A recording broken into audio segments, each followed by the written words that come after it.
Hey, good morning. I'm Patricia Murphy. It's Tuesday. This is Seattle Now.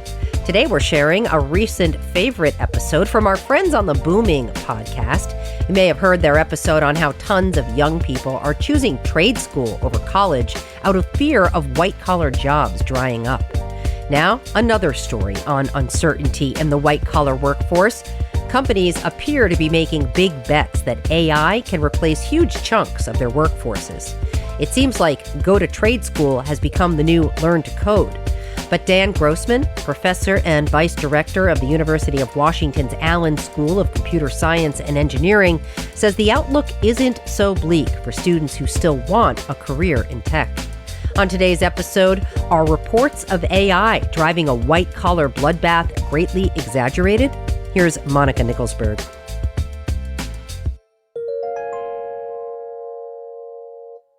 Did you get into Stanford? Yeah, and this is totally going to get my dad off my back, and they said they liked my story, so I'm going to take a CS class there, and they're so nice. I was asking if it was going to be pass-fail, and they were like, it's up to you. And then I said, is there going to be homework? And they were like, only if you want it. And so then I guess I have to decide if I want it, which kind of already feels like homework. Tech jobs just reached an 8-year low here in Seattle. In just the last year, the city lost 15,000 positions in the industry. At the same time, companies are pouring tons of money into data centers and cutting-edge AI. That spells trouble for the computer science majors of today. And to some, this is a sign that AI is ready to take center stage and replace the human software engineers needed in the past. But Dan Grossman disagrees. Grossman is a professor and vice director of the University of Washington's Allen School of Computer Science and Engineering, one of the top computer science programs in the country. I sat down with him to hear about why he thinks computer science majors are here to stay. Dan, thanks for being here. My pleasure. So you recently co-authored this statement meant to dispel myth versus reality when it comes to computer science careers and artificial intelligence. You wrote that reports of AI replacing software engineers are, quote, alarmist doom and gloom. But a recent study from the New York Federal Reserve found students graduating with computer science degrees have some of the highest unemployment rates of any major. So if it's not AI, what do you think is driving this trend? I think the reasons have to do with companies quickly reorganizing, quickly focusing on AI. And at the same time they're doing layoffs, they are also continuing to hire into their growth areas. And I see some studies suggesting that new graduates at other institutions are struggling more than in the past. On the other hand, I think the size of the industry overall has really not contracted. And I also think that if you compare 2025 to, say, 2021, that's a very unfair comparison. Through the pandemic, the tech industry chose to expand extremely rapidly because online services and online products were what all of us were relying on when we were primarily stuck at home. Yeah, I want to double down on some of those factors and unpack them, particularly overhiring during the pandemic. Could this effect really still be lingering 5 years since the start of the pandemic? I mean, these companies have been cutting thousands of jobs every few months for several years. How long does this mistake take to correct? Well, I wouldn't say it was a mistake. I would say that at the time, software companies needed to roll out very quickly a range of services that we all relied on in the pandemic. And then I think there was some hesitation to unwind that. Right? Getting rid of employees is never a simple decision for any company. And I think it has taken some time. Our perspective on this is just, and this is not my data, but our best effort to understand the regional scene or even the national scene is to just look at the total size of these companies and the total number of software engineers in these companies.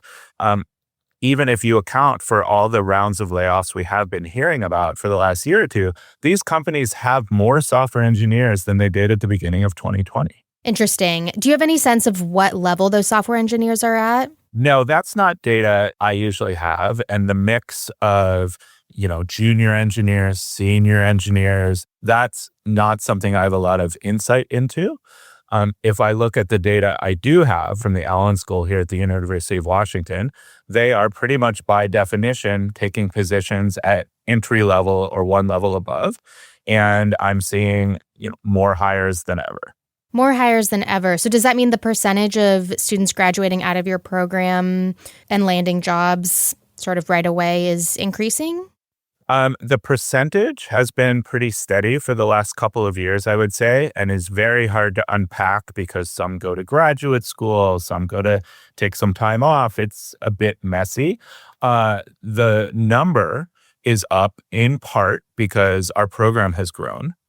At the same time, if the tech scene was as doom and gloom as I'm sort of regularly reading about in articles, then you couldn't hit these all-time highs even with program growth, right? Okay.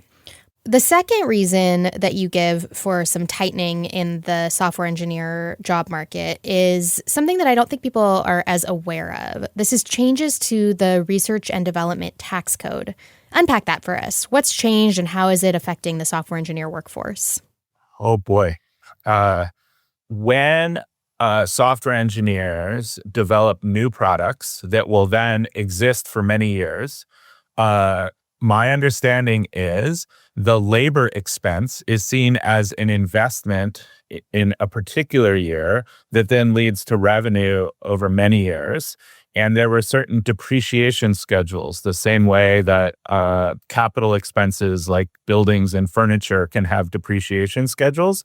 And there were some changes to tax law that made software engineers effectively more expensive.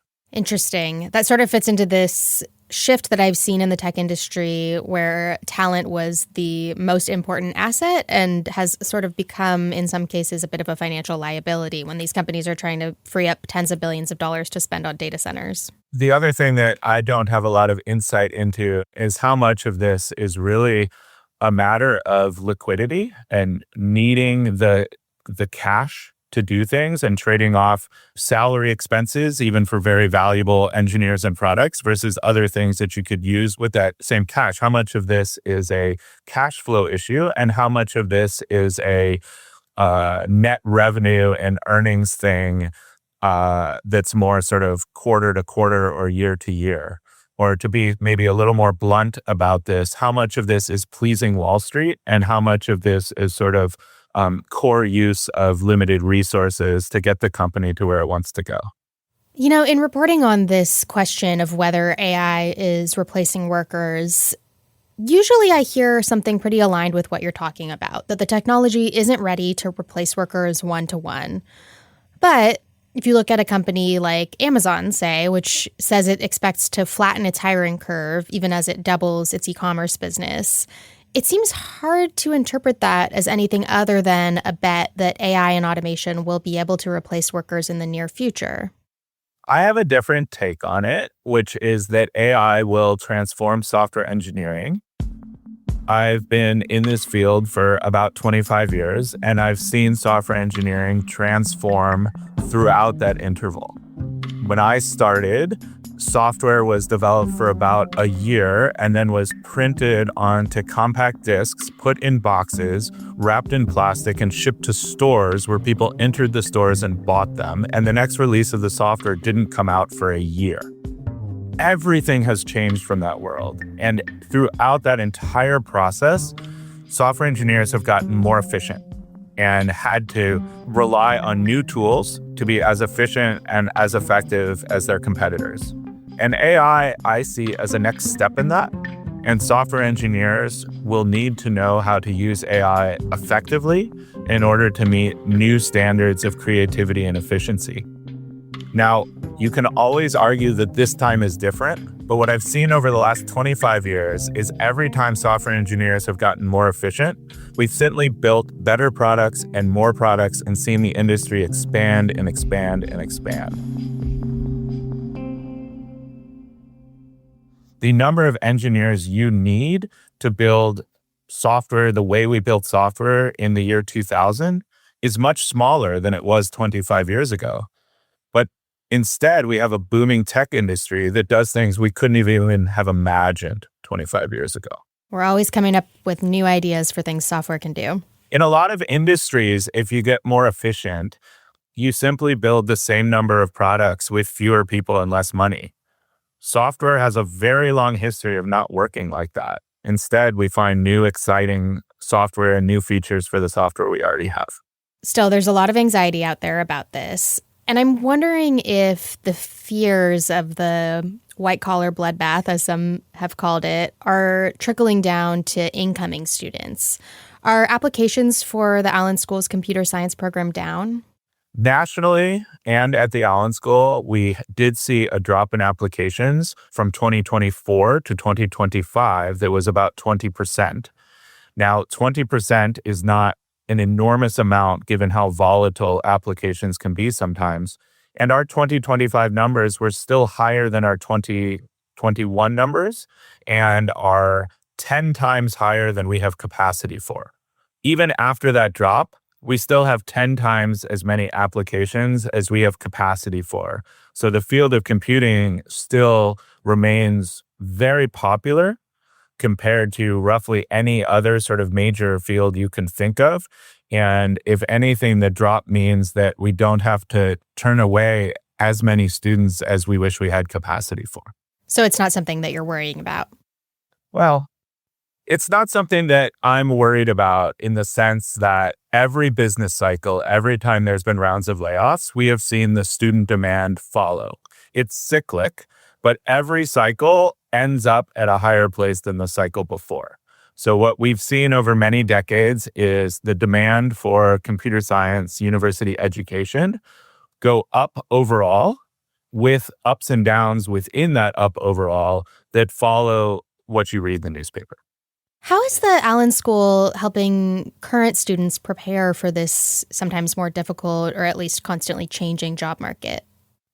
We're helping in a lot of ways. First of all, one of the great advantages of being a research university is that we can innovate our curriculum more quickly and keep it on the bleeding edge. And in fact, we've been expanding in AI and machine learning for many years now because we have world-class researchers that knew about large language models before most people did. And we've been able to make sure that our students can graduate with classes in natural language processing, in computer vision, in robotics, in all the areas where AI has been very impactful in recent years.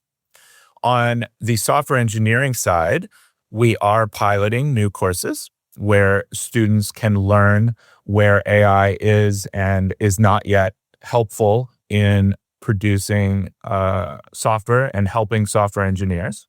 And we're adding that to our curriculum that is also going to teach the fundamentals that will help students for a long career through many transformations and advances in how we develop software. Yeah, I mean, it strikes me that the Allen School is a top 10 computer science department. And so it would make sense that if there's a limited number of entry-level positions, a lot of them would go to graduates of your school. But I do wonder about other programs that are maybe less competitive, and maybe that's where we're seeing more of the softening that has been reported. That is certainly possible. And I think that when you have something disruptive, currently AI, we've seen other disruptive things, even in technology, such as cloud computing, such as web native applications, and so forth. It is a partnership between academia and industry to figure out what entry-level engineers should know and how they will improve over time. The director of the Allen School, Magda Belazinska, loves to say, by definition, there will always be entry-level positions, but what that entry level is and what you do will change over time. And both sides in that partnership need to adapt. I wonder, as you've been thinking about these issues, is there anything universal that you've learned about preparing computer science graduates for the AI age that could help students in any major? Yes, absolutely. Here's my favorite one to think about. Large language models are designed to produce the statistically most likely thing. That is exactly what a chatbot you're using is doing. Take the question and produce the most likely, most reasonable answer given what you've been prompted. But in business and in life, that's often good enough and often not. What we really want are novel, creative things that other people have not thought of, and they're not the aggregate of the existing conventional wisdom. And so I think it really is exciting to let the AI do the stuff that's known and free up the engineers to be creative and dream the things that are not known. Great. I think that's a good place to leave it for now. Thank you for being here, Dan. My pleasure. That was an episode of KUOW's economy podcast, Booming. It's hosted by Monica Nicholsberg and Joshua McNichols, produced by Alec Cowan and Lucy Suchek, and edited by Carol Smith. The Seattle Now team is Caroline Chamberlain-Gomez, Andy Hurst, Bon Jones, Brooklyn Jamerson Flowers, and Paige Browning. I'm Patricia Murphy. We'll be back tomorrow morning with Casual Wednesday. We're talking turkey and all things Thanksgiving. Talk to you then.